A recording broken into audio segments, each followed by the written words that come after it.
Hello, this is Lucas with MarineMax at Lake the Ozarks. The boat here in front of me is going to be the 2023 190 Sea Ray SPX.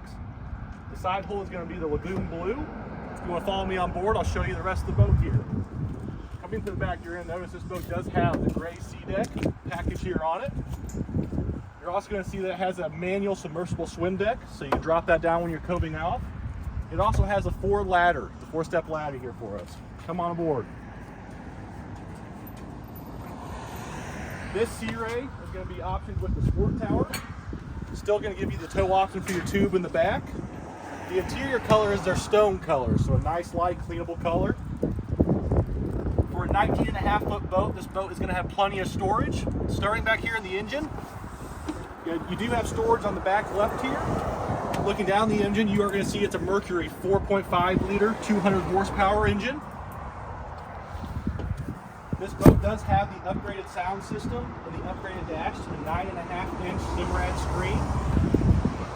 The seats inside are adjustable, giving everybody the option to sit how they please and be comfortable just by simply lifting up the seats.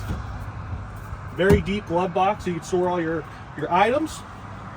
More storage in here. Coming forward, you'll notice the big loud sound system that is sound all through the boat. In the front of the boat, you have the option of the option sun pad filler cushion. So plenty of room for you and your family to lay out. This is Lucas with MarineMax at Lake the Ozarks, and this is a 2023 SPX 190.